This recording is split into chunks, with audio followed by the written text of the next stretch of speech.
Mes très chers bâtisseurs, bonjour. Donc, je viens vers vous, comme promis, donc pour vous faire un petit tuto d'utilisation, un petit rappel plutôt, sur l'utilisation du logiciel Sweet Home 3D. Il y a certains d'entre vous qui me l'ont réclamé, qui sont un petit peu perdus chez eux. C'est normal, voilà, on va pas se précipiter, je suis là pour vous aider. Donc, vous allez tout d'abord, moi évidemment, ouvrir le logiciel. Si vous avez réussi à le télécharger, rappelez-vous, envoyez-moi un message si jamais vous éprouvez des difficultés toujours à installer le logiciel. Si ce n'est pas possible, évidemment, ce n'est pas grave. C'est mieux si vous pouvez l'avoir, mais ce n'est pas grave. On pourra continuer à notre retour. On organisera des séances à notre retour de confinement. D'accord? Donc, une fois qu'on a ouvert notre logiciel, premier réflexe à avoir, c'est essayer d'aménager votre plan de travail. D'accord? Votre écran. Donc, essayez de pousser un petit peu la colonne de gauche le plus à gauche possible, sans cacher l'ensemble de la colonne qui est ici, mais également celle du dessous. D'accord? Comme ça, vous allez pouvoir avoir le plus grand écran de travail possible. D'accord? Voilà, très bien. Jusqu'ici, si vous avez ça, c'est très bien. Ensuite, pour rappel, je vais prendre par exemple cette maison-là. Donc, c'est le travail que je vous avais demandé à faire et c'est le travail que je vais noter. Très bien. Donc, on va prendre pour référence cette maison-ci.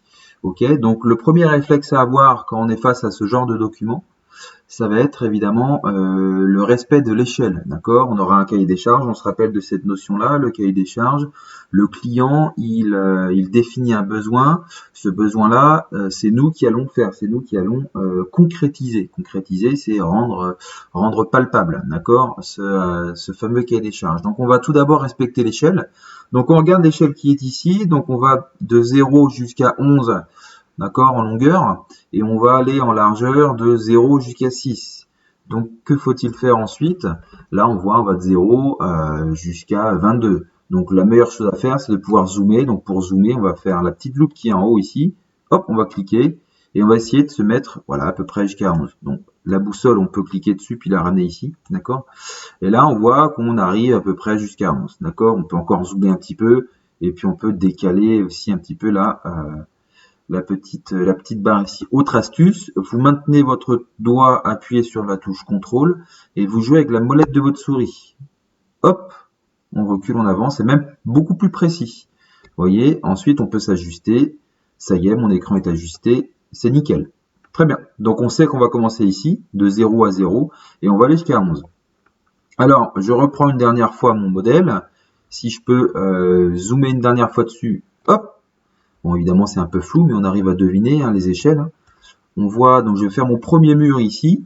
Ensuite, je vais finir par faire mon angle. D'accord?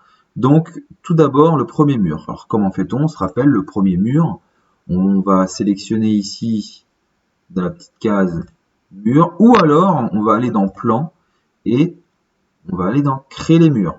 Hop, on clique dessus. On va se retrouver avec une petite croix comme ça. D'accord? Donc, qu'est-ce qu'on va faire une fois qu'on a ça? On va cliquer simplement, on relâche, on ne reste pas appuyé, et hop, on va défiler jusqu'à notre 11, parce que c'est l'objectif qu'on souhaite atteindre, la dimension qui a été définie. Donc, on peut voir, regardez en bas là, on a un petit rectangle qui nous indique justement la dimension. Alors, essayez d'avoir 1100 cm. Très bien. Hop, voilà, on clique. Une fois que c'est cliqué, on peut redescendre. On peut redescendre jusqu'à 6. Vous vous souvenez, on avait dit ça jusqu'à 6. Voilà. Là, on repère le 600 cm. Regardez la petite fenêtre avec l'angle à 90. Voilà. On reclique. On voit ici que il y a un angle qui se dessine. Regardez l'angle qui se dessine là. On essaye d'avoir un angle à 90 degrés. Regardez, c'est marqué à 90. Si c'est comme ça, c'est pas bon. Comme ça, c'est pas bon non plus. D'accord? Allez, on continue pour venir chercher notre fin de mur ici. On reclique et puis on retourne en haut. Voilà. Nickel, donc on devrait avoir 600. Voilà, impeccable. Alors, à votre avis, est-ce que notre mur est nickel là? D'accord? Il y en a qui vont me dire oui, il y en a qui vont me dire non. Ceux qui vont me dire non, vous avez raison. Pourquoi? Parce que regardez ici là, mon angle n'est pas bien fait. Si je zoome ici, je vois que il y a une épaisseur du mur qui n'est pas respectée. Ça peut engendrer des problèmes de quel type? Alors imaginez en plein hiver, moins 20 degrés, vous habitez, admettons, en Auvergne, moins 20 degrés, ben évidemment, la chaleur de votre maison va aller à l'extérieur par ce manque d'épaisseur là. Ça peut être un risque, d'accord? Et aussi ça peut entraîner des pertes de chauffage et puis effectivement payer beaucoup plus cher le chauffage. Donc afin de limiter la consommation d'énergie, on va tout simplement redéfinir ça. Donc qu'est-ce qu'on fait? On va se munir du petit curseur qui est ici, la petite flèche, on va cliquer sur le mur qu'on souhaite modifier et on va aller vers l'extrémité et puis on va s'arrêter quand on a le petit carré avec la petite croix au milieu. On va maintenir notre clic dessus et hop,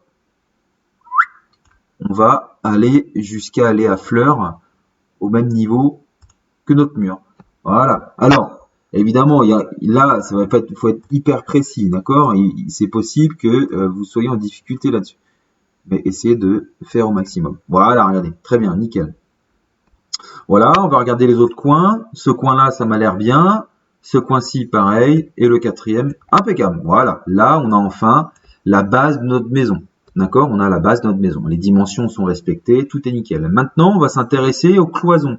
Je rappelle, une cloison, c'est ce qui permettra de délimiter chaque pièce.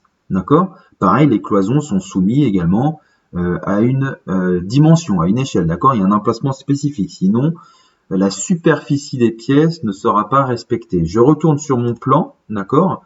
Et ici, je vois quoi? Ici, je vois à partir de 3, regardez, 0, 1, 2, 3, je vais commencer par séparer ma pièce ici. Très bien, ok, je retourne ici, je sélectionne créer les murs et je vais venir à partir de 3. Regardez, on peut voir au-dessus, là, sur mon échelle, que j'ai un petit trait bleu qui suit ma petite croix. Essayez de vous fier à ça. Quand elle va dessus, voilà, je suis précis, je clique au milieu de mon mur et hop, je vais pouvoir enchaîner sur ma cloison. Et là, je reclique dessus. Et si j'ai un petit bout qui vient comme ça, j'arrive pas à supprimer, je vais tout simplement faire clic droit. Hop là, clic droit. Voilà, très bien. Ou alors échappe. Voilà. Voilà, là on a notre premier mur, notre première cloison. Ensuite, ça va pas être une pièce entière, il va falloir séparer cette pièce-là, comme le dit mon plan. Mon plan me dit quoi? Je retourne vérifier ça, je vois, ah, là c'est approximatif, il va falloir être précis. Je vois que je suis entre le 3 et le 4. Je vais compter combien de carreaux? 1, 2, 3 carreaux. Là, j'ai 3 carreaux. 3 carreaux entiers, ici. Et ensuite, je dessine mon mur. Je retourne sur mon logiciel. J'essaye de retrouver les mêmes. C'est pas évident. Voilà. Je suis à peu près au milieu. Je vérifie. Ouais, 1, 2, 3, 4, 5. J'ai 5 carreaux ici. Je suis à peu près au milieu. Suivant l'échelle que j'ai instaurée ici. Je vais faire recréer les murs. Et hop, je vais venir au milieu ici. Ça me semble pas mal. Hop, je définis mon mur. Voilà. J'appuie sur échappe ensuite. Et c'est bon, je suis libre. Voilà, donc nous avons notre première série de cloisons. Évidemment, il y aura une autre cloison ici, mais je vais me limiter à ça. C'est un tuto, je vous le rappelle. Ce tutoriel va vous faire un rappel, vous permettre d'avoir un rappel sur les notions de base du logiciel. Ok? Voilà, une fois ça fait, on va s'intéresser aux ouvertures et aux fermetures. Je le rappelle, la définition. Ouverture et fermeture, c'est les fenêtres et les portes, ou les portes-fenêtres, d'accord? On aura différents choix à faire ici. Je vais retourner ici sur mon plan. Je vois qu'ici, j'ai un certain nombre d'ouvertures. Il va falloir que je mette les mêmes. Alors, là, c'est pas précisé lesquelles il faut mettre. Je vous invite à aller voir sur votre exercice précédent.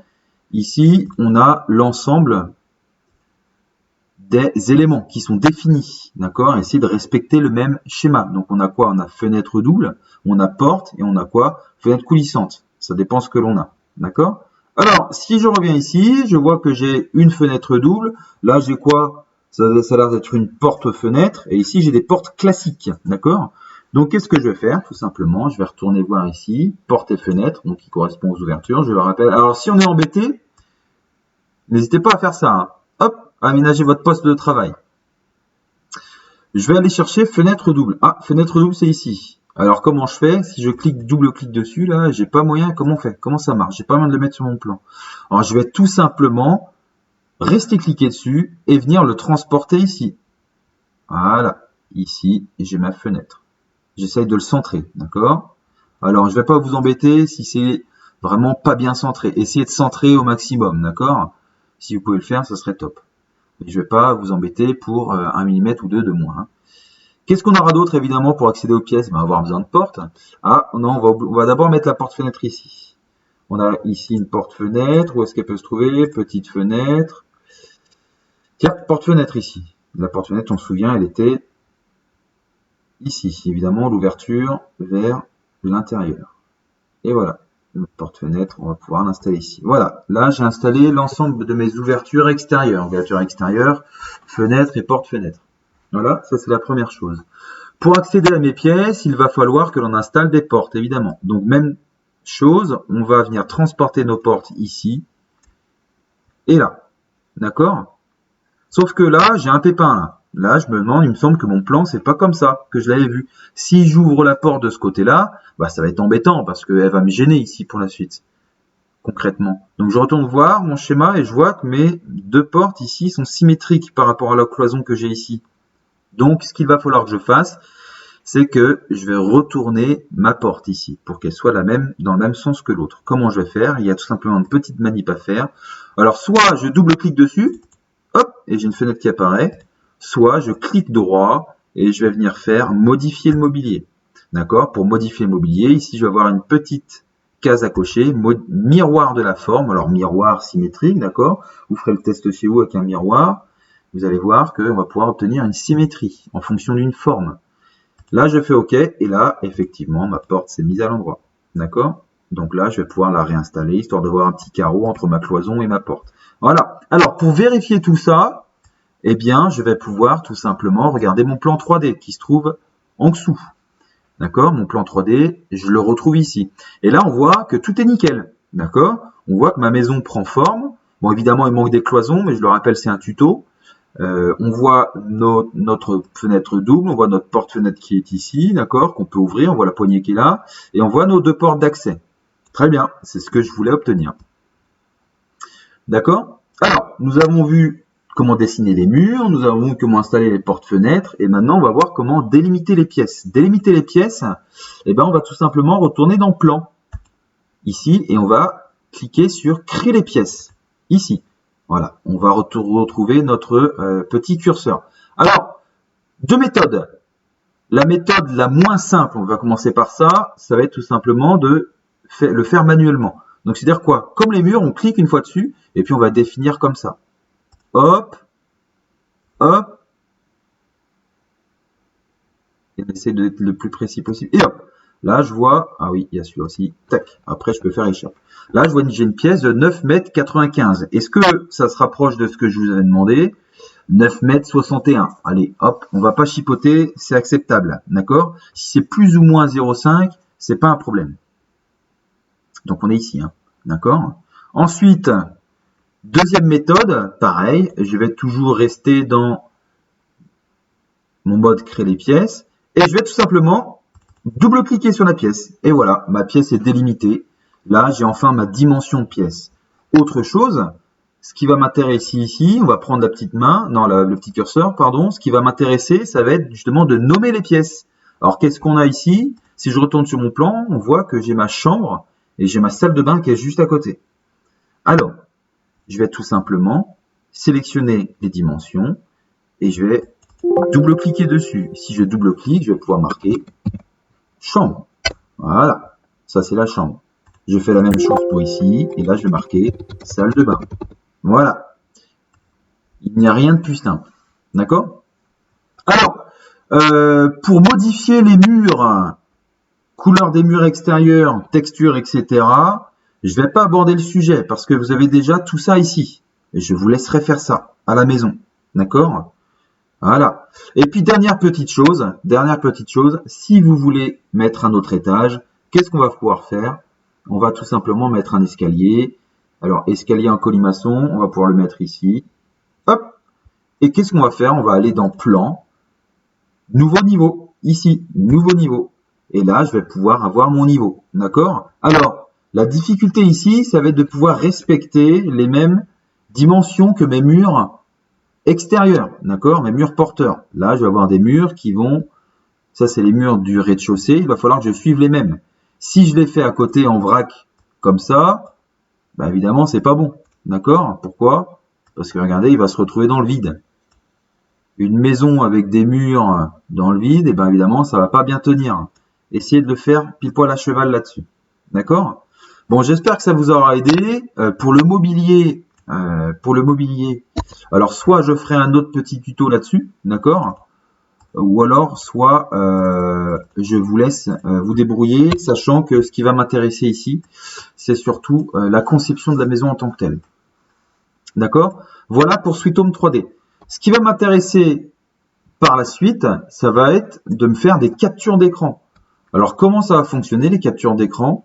Ce qui va m'intéresser, moi, vous allez voir, je vais vous montrer. Alors, ce qui va m'intéresser, moi, c'est que vous me fassiez un rapport de votre maison. Ça va donner lieu à une notation, un devoir maison. Donc, moi, je voudrais obtenir ça, ce genre de document. D'accord? Évidemment, avec le nom, prénom et votre classe, et vous allez le nommer la maison 2, d'accord? En rapport avec l'exercice numéro 2 que j'ai ici, ou l'exercice 4, avec l'ensemble d'exercices à partir de l'exercice 2. D'accord? Tout ça. Très bien. Tout est réexpliqué par derrière. OK? Je vous laisserai faire la suite plus tard. Donc là, pour obtenir ce rapport-là, je vais utiliser un logiciel qui va s'appeler outil de capture. Je m'explique.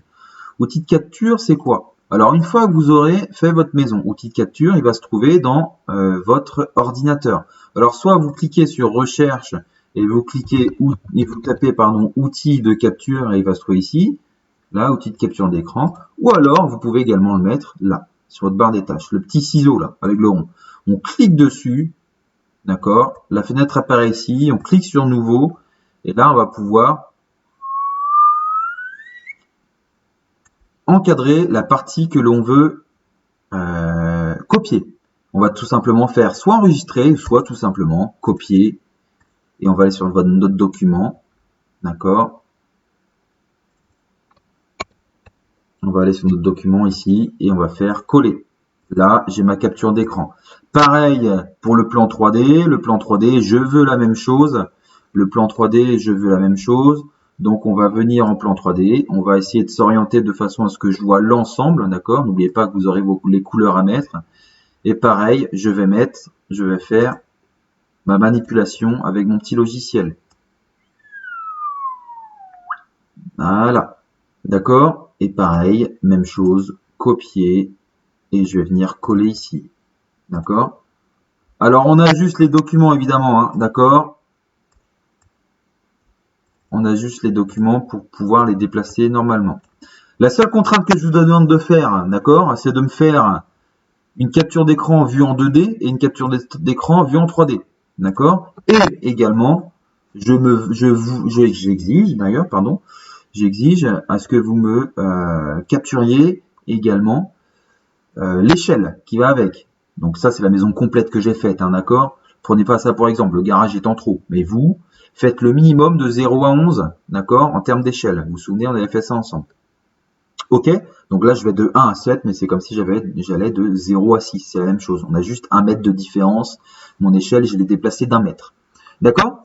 Je vous laisse faire ça. J'espère que ça vous aura servi à quelque chose. D'accord? J'espère que vous allez maîtriser maintenant le logiciel. Reposez-moi les questions, d'accord, dans l'onglet commentaires du cahier de texte. Et puis ensuite, on pourra avancer. D'accord? Allez, je vous souhaite bon courage dans votre travail et bon courage surtout pour le confinement. Prenez soin de vous et de votre famille. À la prochaine.